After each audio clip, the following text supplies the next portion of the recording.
Peningkatan cukai yang dikenakan terhadap beberapa objek seperti rokok kretek maupun rokok filter menjadi salah satu sumber penyumbang pendapatan negara. Namun dari sumber pendapatan tersebut nantinya juga sebagian akan kembali kepada daerah masing-masing. Salah satunya melalui mekanisme dana bagi hasil cukai hasil tembakau atau DBHCHT. Dana transfer dari pemerintah pusat ini dialokasikan ke pemerintah daerah, baik provinsi maupun kabupaten atau kota yang merupakan penghasil cukai hasil tembakau dan penghasil tembakau. Di tahun 2023 ini, Kabupaten Kudus menerima dana bagi hasil tembakau atau DBHCHT sangat besar, yakni sebesar 291 miliar rupiah. Angka tersebut merupakan perolehan pengembalian dari dana cukai yang disetorkan ke pemerintah.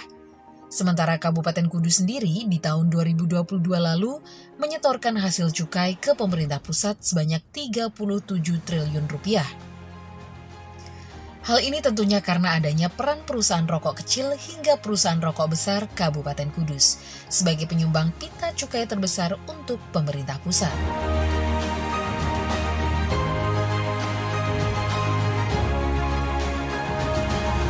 Sesuai dengan Peraturan Menteri Keuangan Nomor 215/PMK07/2021 tentang penggunaan, pemantauan dan evaluasi dana bagi hasil cukai hasil tembakau. Dalam aturan tersebut dijelaskan bahwa sebanyak 40% DBHCHT dimanfaatkan untuk bidang kesehatan, untuk bidang kesejahteraan masyarakat sebesar 50%, dan penggunaan untuk bidang penegakan hukum sebesar 10%.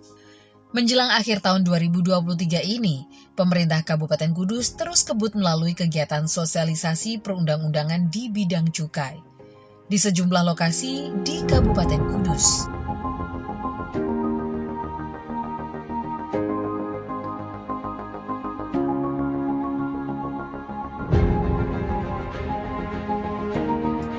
Melalui kegiatan sosialisasi perundang-undangan di bidang cukai di sejumlah lokasi di Kabupaten Kudus, pemerintah Kabupaten Kudus terus berupaya memberikan informasi kepada masyarakat mengenai ketentuan perundang-undangan yang berkaitan dengan pemanfaatan DBHCHT. Salah satunya yakni pada tanggal 16 November 2023 di Gedung Taman Budaya Bayi Kudus dengan menyasar ratusan tim penggerak PKK se-Kabupaten Kudus.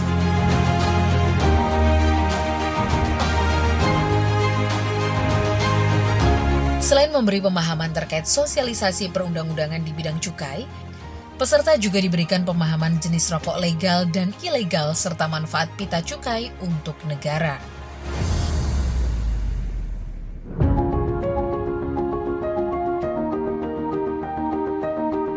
Disebutkan bahwa cukai adalah sebesar 227 triliun.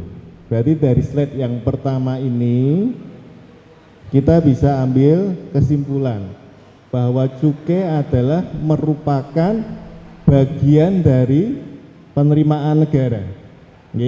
Sekarang ngertos ya, berarti cukai itu ternyata merupakan bagian dari penerimaan negara yang tiap tahun ada di APBN. Besarnya berapa untuk tahun 2023? 227 triliun. Dari total penerimaan negara sebesar 2.600 triliun. Sekarang tahu ya. Kemudian kita akan masuk ke slide yang selanjutnya. Ya, tadi sudah tahu bahwa cukai merupakan penerimaan negara. Sekarang kita ingin tahu cukai itu apa. Jadi cukai itu adalah pungutan negara yang dikenakan kepada barang-barang, yang pungutan terhadap barang-barang yang mempunyai sifat dan karakteristik tertentu. Sifatnya ada 4 karakteristiknya. Yang pertama adalah konsumsinya perlu dikendalikan. Jadi cukai hanya dikenakan terhadap barang-barang yang mempunyai sifat konsumsinya perlu dikendalikan. Yang kedua, peredarannya perlu diawasi. Yang ketiga, pemakaiannya dapat menimbulkan dampak negatif bagi masyarakat dan lingkungan hidup. Dan yang keempat, untuk keadilan dan keseimbangan terhadap pemakaian barang tersebut perlu diberikan pembebanan. Pembebanan itu perlu diberikan pajak. Berarti sekarang kita sudah tahu ya bahwa cukai tidak dikenakan terhadap semua barang, hanya barang-barang yang memenuhi sifat tersebut. Lanjut. Sekarang di Indonesia, Ibu, ada 3 yang dikenakan cukai. Yang pertama adalah hasil tembakau. Ini adalah wilayahnya Kudus, karena Kudus kota kretek, kota yang menghasilkan rokok. Nah, ini salah satunya hasil tembakau. Yang kedua adalah minuman berpemanis dalam kemasan. Yang kedua adalah minuman mengandung etil alkohol, dan yang ketiga adalah etil alkohol. Sebenarnya masih ada 2 lagi, Bu. Yang pertama adalah produk plastik, yang kedua adalah minuman berpemanis dalam kemasan. Tetapi sampai saat ini belum ada peraturan yang untuk menindaklanjuti tersebut. Makanya revisi penerimaan, awalnya Bea dan Cukai disuruh mengumpulkan berapa triliun dari cukai minuman berpemanis dalam kemasan, akhirnya dicabut karena belum ada peraturan pemerintahnya.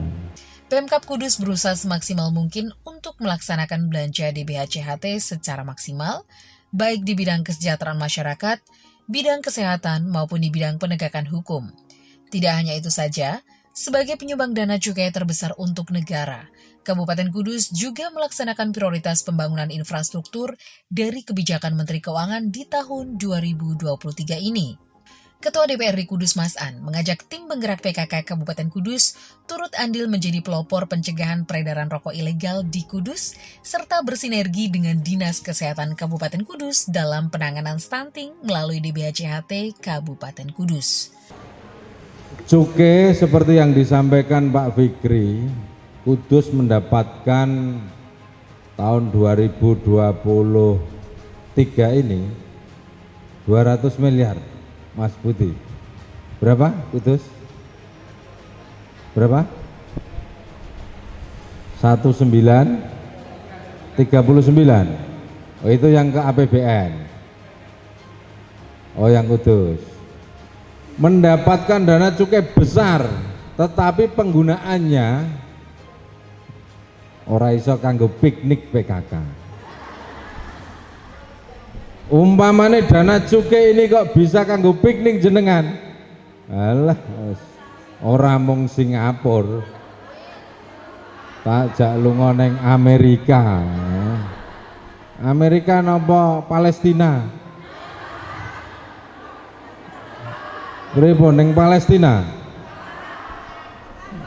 Mekah kok piknik, Mekah nggih ibadah. Dijak lunga ning gone Palestina ngiwangi perang nduk kono. Purun apa mboten? Lah, ngene iki berarti ora gelem bela kancane. Ngono ya, ndongakno kok kene.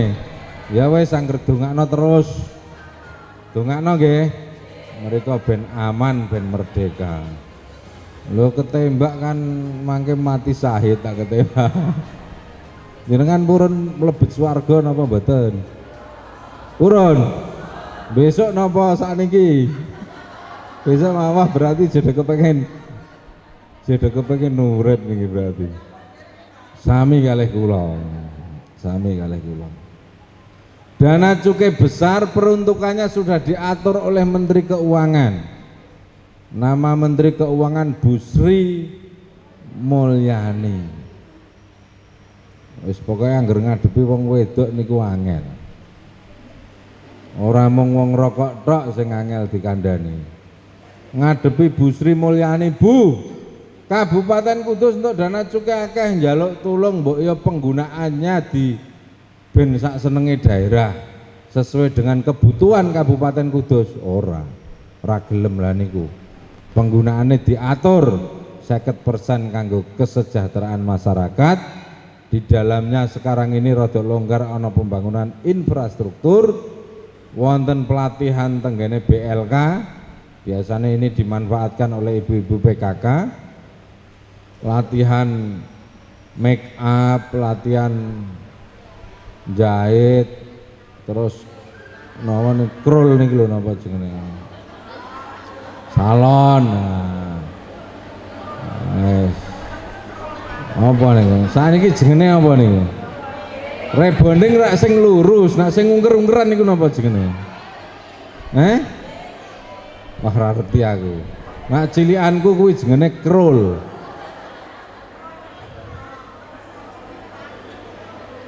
Krul sekaligus obat tumo nak jaman biyen. Jadi di dalam 50% termasuk BLT untuk buruh rokok.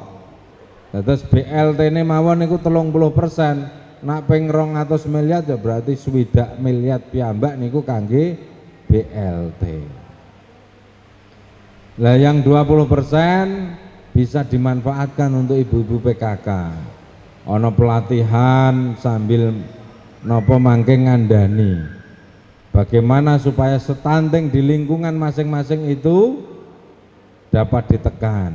Acaranya boleh pelatihan, tetapi isinya mungkin bisa ditambahi dengan bagaimana sosialisasi stunting, kebersihan lingkungan dan lain sebagainya. Nah itu silahkan dimanfaatkan oleh ibu-ibu PKK. Pak, cara mengaksesnya bagaimana? Biasanya kok angel nak sing njaluk ibu-ibu PKK. Angel apa gampil? Angel apa gampil? Nak angel jenengan kula warai, jenengan nyuwun kalih kula. Napa kalih Pak Bupati? Nak nyuwun kalih kula, kepala dinas mangke kantun dipun perintah. Mesti ora wani. Nak sing nyuwun jenengan kakan alasan biasanya. Nggih napa nggih? Tapi nak sing nyuwun kula ya ora kakan alasan. Maka manfaatkan dana cukai yang besar ini untuk lingkungan ibu-ibu semuanya, ibu-ibu PKK. Rodok menceng-menceng sithik ora apa-apa, misalnya iki undangannya pelatihan sing dilatih ibu-ibu di lingkungannya jenengan. Di situ terus dijadikan ibu penggerak yang nantinya untuk ikut sosialisasi tentang penanganan stunting, kebersihan lingkungan, harmonisasi dan lain sebagainya. Jenengan yang nanti bertugas, yang berperan. Karena ibu-ibu ini kalau sudah menjadi napa nggak istilahnya, menjadi juru bicara niki luar biasa. Ampuh ibu-ibu niki. Menurut hasil survei, ibu-ibu ijeh rada iso dipercaya daripada bapak-bapak. Wah, aja seneng sih. Bener apa mboten niki? Sangat bener. Bapak-bapak rada seneng ngapusi. Ibu-ibu ijeh lebih bisa dipercaya. Niki survei. Realisasinya seperti apa? Ya muga-muga bener.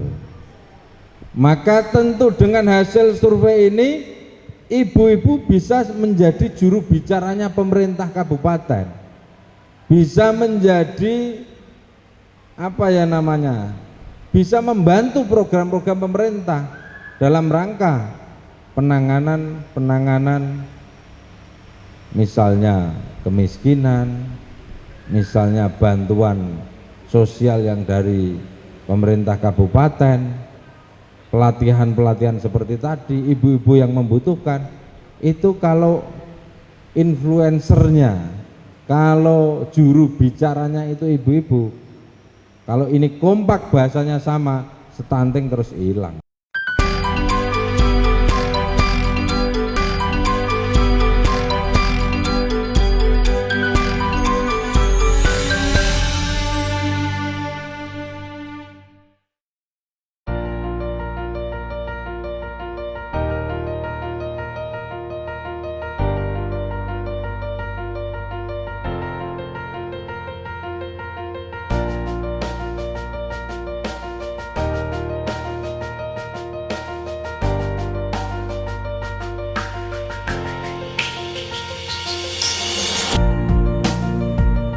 Tidak hanya menyasar tim penggerak PKK Kabupaten Kudus, sosialisasi ketentuan perundang-undangan di bidang cukai juga digelar di halaman BPBD Kabupaten Kudus. Sosialisasi menyasar ratusan relawan BPBD Kudus dan sejumlah unsur masyarakat di Kudus.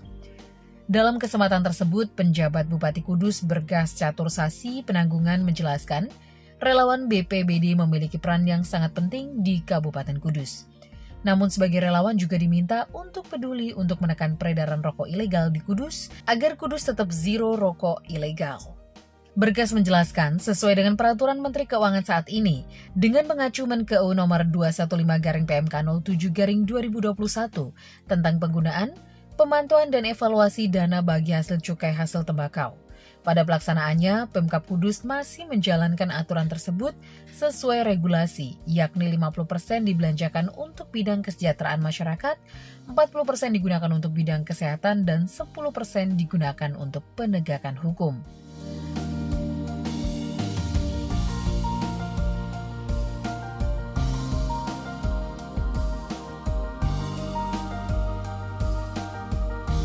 Menurut Bergas, adanya dana cukai yang dikembalikan pemerintah pusat untuk Kabupaten Kudus ini dapat diserap dengan maksimal dan tepat sasaran.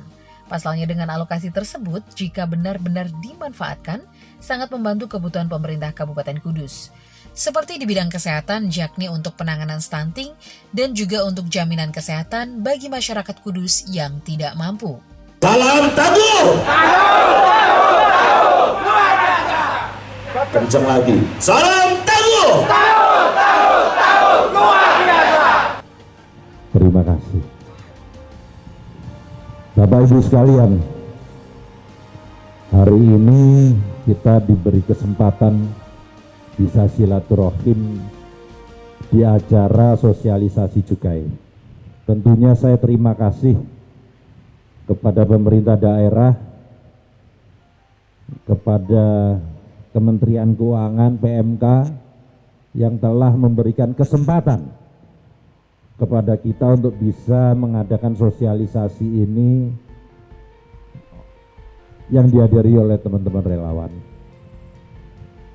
Tentunya menjadi relawan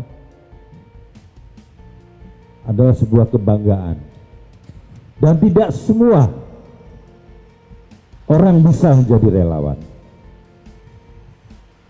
Menjadi pahlawan, menjadi pejuang, tidak semua.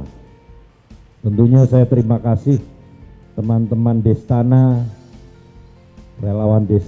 relawan komunitas yang ada di hadapan saya, yang berkenan untuk berjuang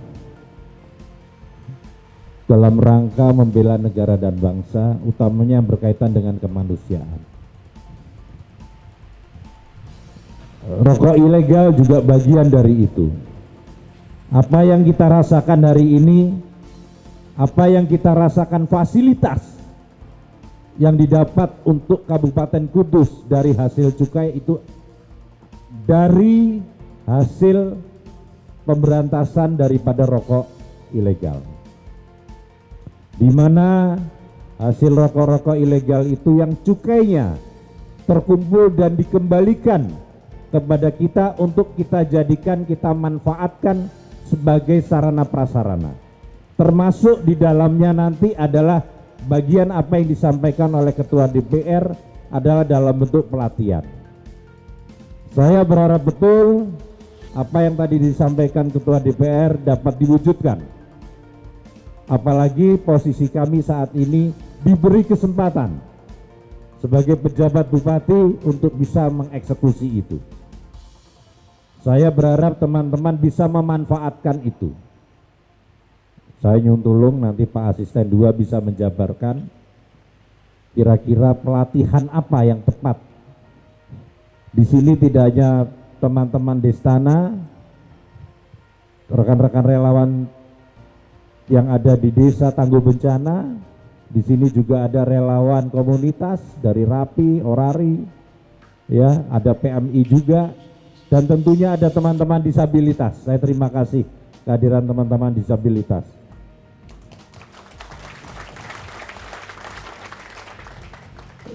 Banyak hal yang bisa kita berbuat. Dari hasil ini yang bisa kita berdayakan. Harapan kami, rokok ilegal yang bisa kita gempur, hasilnya bisa bermanfaat, betul-betul bisa bermanfaat. Jadilah kita pejuang yang sebenar-benarnya pejuang. Tidak usah berpikir berat-berat, teman-teman sekalian. Banyak hal yang saya rasakan di dunia ini, termasuk di lingkungan BPBD ini. Banyak hal mukjizat yang ada di dalam sini. Dan hanya orang-orang tertentu yang bisa merasakan. Banyak mukjizatnya. Banyak nilainya. Pada saat kita bisa membantu sesama, walaupun sekecil apapun nilainya, kita sudah siap untuk tidak ada di dunia. Yakin dan percaya itu. Pada saat kita bisa bermanfaat buat orang lain dan manfaat itu kita yakini bahwa itu manfaat buat orang lain, kita akan sudah siap untuk selesai di dunia. Dan itu kita tidak perlu harus khawatir lagi. Dan itu ada di sini. Tapi pada saat kita harus tetap masih berjuang, berjuanglah terus. Jangan sampai ada di antara kita yang merusak kesempatan itu. Ada yang mengganggu kearifan itu. Apalagi ada orang-orang yang mencoba mengganggu dan merusak untuk kita berbuat baik. Kita harus habisi mereka. Kenapa itu saya sampaikan? Karena tidak mudah. Saya merasakan pada saat saya harus berangkat ke Tegal, saya sakit.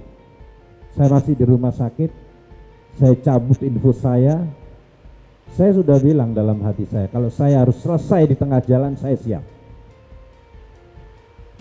Saya sudah bilang, saya siap selesai di tengah jalan. Saya diberi contoh, banyak contoh di sini. Yang perlu saya sampaikan kepada teman-teman sekalian, relawan yang meninggal di BPBD itu sudah ada 2. Ya. Mereka meninggalnya dalam tugas dan mereka bahagia. Dalam senyumnya yang bahagia. Oke lah, kita berimpati kepada Palestina. Silahkan, tidak apa-apa. Tapi di dekat kita itu ada. Di dekat kita itu ada. Kalau ada rokok ilegal, laporkan. Itu bagian. Kita membantu manusia, kita membantu tetangga kita yang kesulitan, itu juga bagian. Bagaimana? Kita mungkin tidak punya apa-apa. Kalau orang punya banyak uang bisa, silahkan. Mudah melakukan. Tapi bagi yang tidak punya bagaimana? Yang ada hanya niat dan tekad. Dan itu bisa terjadi di tempat ini.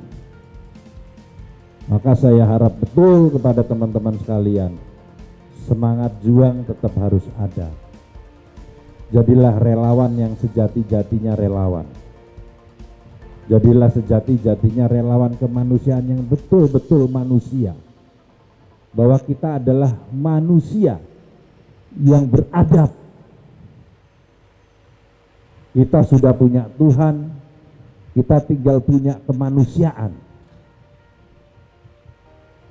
Kemanusiaan yang betul-betul menjadi orang yang manusiawi. Bersatu untuk tetap bersama-sama, berkumpul untuk kebaikan dengan tujuan keadilan. Saya berharap betul kepada teman-teman sekalian, saya mohon semangatnya, saya mohon dukungannya.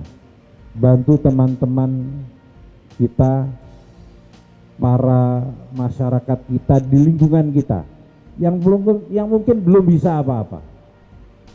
Saya terima kasih kalau misalnya ada teman relawan, contoh Mas Lili, Pak, di sini ada rumah masyarakat tidak punya Pak, tidak mampu. Ayo Pak, kita gotong royong. Oh siap Mas, saya gotong royong. Alhamdulillah, kemarin dibantu Basnas, akhirnya nanti dananya bisa buat melengkapi lebihannya. Saya terima kasih. itu bagian daripada kita memanusiakan manusia. Bagian daripada kita bermanfaat buat orang lain untuk siap kita selesai dari dunia. Jadi saya berharap betul, jadilah relawan yang sebenar-benarnya relawan, berbaju warna oranye yang sebenar-benarnya orange, baju komunitas yang menjadi sebuah kebanggaan komunitas. Saya yakin insya Allah pasti ada pahalanya dan berkahnya. Terima kasih Bapak Ibu sekalian, tetaplah semangat, jaga kerelawanan kita, jaga negara kita, jaga kota kita Kudus yang kita cintai. Semoga dengan kekuatan teman-teman menjadikan kita bisa lebih kuat lagi. Pilihlah pemimpin yang terbaik dari yang ada. Tentunya pemimpin yang memiliki nilai-nilai kemanusiaan yang kuat untuk membantu antar sesama. Saya kira itu, kurang lebihnya saya mohon maaf. Sekali lagi tetap semangat. Salam Tabuh. Terima kasih. Wassalamualaikum.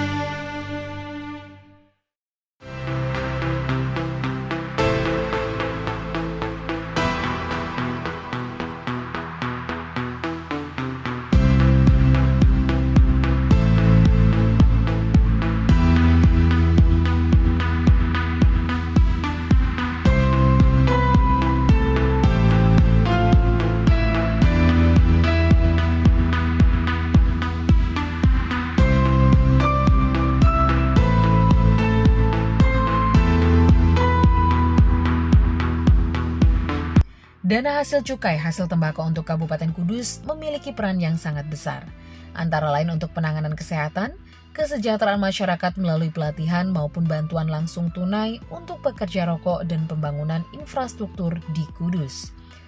Namun, meski demikian dengan adanya Peraturan Menteri Keuangan Nomor 215/PMK 07/2021 tentang penggunaannya, dirasa belum sesuai dengan keinginan masyarakat Kabupaten Kudus. Seperti halnya pembatasan penggunaan di bidang infrastruktur yang berdampak pada sedikit terhambatnya pembangunan di Kabupaten Kudus seperti perbaikan jalan dan perbaikan lampu jalan. Namun meski demikian, Pemkab Kudus terus berusaha untuk berkoordinasi dengan Menteri Keuangan agar kebijakan peraturan tentang penggunaan di BHCHT di Kabupaten Kudus terdapat pengecualian. Hari ini kita melaksanakan sosialisasi cukai di lingkungan BPBD Kabupaten Kudus yang audiensinya teman-teman relawan dari BPBD termasuk relawan dari Desa Tangguh Bencana maupun relawan komunitas, yang mana beliau-beliau ini kan personel-personel terpilih di desa maupun personel-personel terpilih di komunitasnya yang mungkin saja belum pernah banyak menerima sosialisasi tentang cukai. Nah, tentunya harapannya dengan sosialisasi ini mereka sedikit banyak dapat gambaran tentang apa sih tentang sosialisasi cukai itu, baik sosialisasi tentang cukai ilegal maupun pemanfaatan dari hasil cukai, dari baik dana bagi hasil cukai yang diterimakan kembali oleh pemerintah kabupaten. Harapannya memang setelah mereka memahami itu, mereka sedikit banyak punya gambaran besar. Ada harapan mungkinkah mereka bisa mendapat bagian daripada pemanfaatan atas bagi hasil cukai yang diterimakan oleh pemerintah kabupaten, sebagaimana pertanyaan-pertanyaan tadi yang mereka tanyakan. Tentunya hasil penjelasan yang disampaikan salah satunya adalah bisa dalam bentuk pelatihan keterampilan yang mereka bisa dapatkan selama nanti melalui mekanisme peraturan perundangan ketentuan yang berlaku sebagaimana yang diatur dalam pemerintah Kabupaten Kudus itu, Pak. dan mereka ini kan berarti bisa gitu ya untuk menjadi salah satu penerima manfaat BPHCHT gitu di relawan BPBD ini. Bisa. Mekanismenya seperti apa Pak untuk? Ya, nanti kan kembalinya ke Dinas Tenaga Kerja, di mana beberapa dari Balai Latihan Kerja kan sudah punya beberapa kurikulum ya, kurikulum pelatihan yang bisa dimanfaatkan oleh mereka, bisa dalam bentuk pelatihan keterampilan, baik itu mengemudi atau memasak atau menjahit atau misalnya hal-hal lainnya yang mereka bisa lakukan, atau sekiranya memungkinkan nanti dari PMK sendiri kalau memang ada kelonggaran buat keterampilan mereka dalam hal lainnya berupa keterampilan 8 klaster penanganan kebencanaan, karena 8 klaster penanganan kebencanaan itu kan butuh skill khusus yang tidak semuanya memiliki dan tidak semua mudah mendapatkan itu. Kalau memang memungkinkan, kenapa tidak? Pak, tadi kan disampaikan ada penekanan dari untuk relawan juga dapat menekan peredaran rokok ilegal, Pak. Mungkin penekanannya seperti apa sih Pak? Dan berapa persen kira-kira Pak? Ya, justru itu. Mereka kan, ini kan saya katakan tadi, teman-teman relawan ini kan mereka orang-orang terpilih di desanya. Dari sisi perhatian, dari sisi kejiwaan, mentalitas, psikologis, mereka ini kan sudah dipilih di wilayah desanya menjadi seorang relawan. Tentunya dari sisi perhatian mereka tentunya lebih daripada masyarakat lainnya dengan menginformasikan tentang sosialisasi cukai berkaitan dengan pembangunan daerah yang dibiayai oleh dana bagi hasil cukai. Mereka bisa ikut terlibat untuk memantau ya, oh ini bagian daripada bangunan yang dibiayai dari dana bagi hasil cukai, dan sedikit banyak bisa memberikan laporan kalau ada hal-hal yang tidak baik tentunya, kan begitu.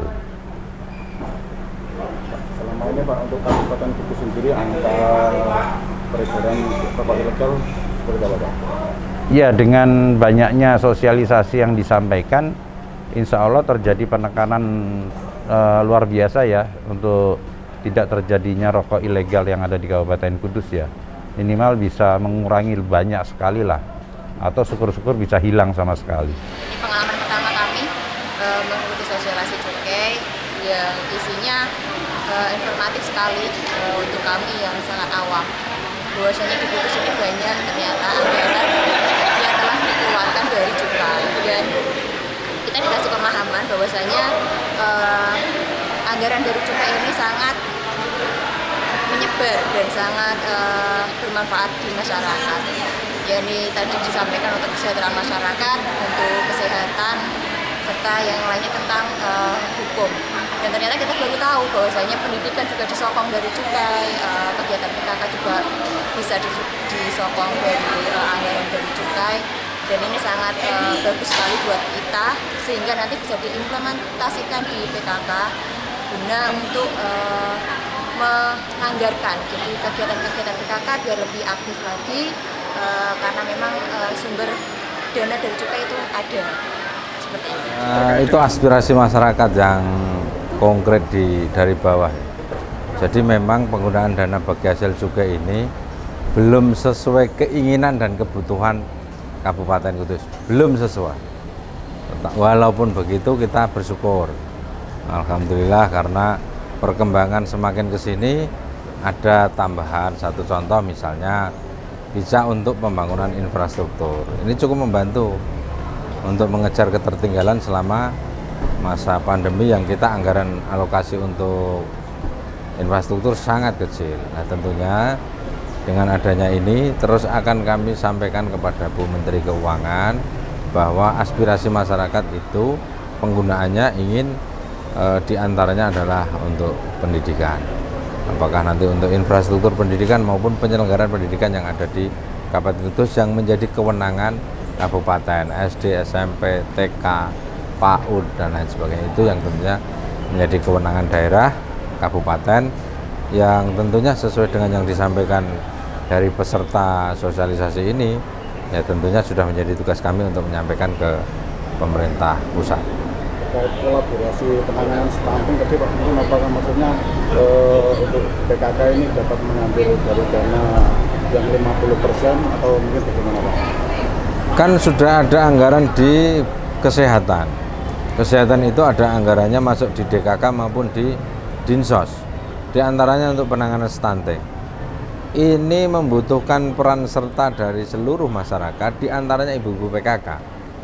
Dengan pengetahuan yang diberikan oleh pemerintah kabupaten melalui gerakan ibu-ibu PKK ini, nanti sampai level terbawah RT itu nanti akan dapat tersosialisasikan bagaimana cara penanganan stunting, bagaimana mencegah stunting, bagaimana cara mereka merawat lingkungan. Ini tentunya mereka yang paham karena di level yang terbawah.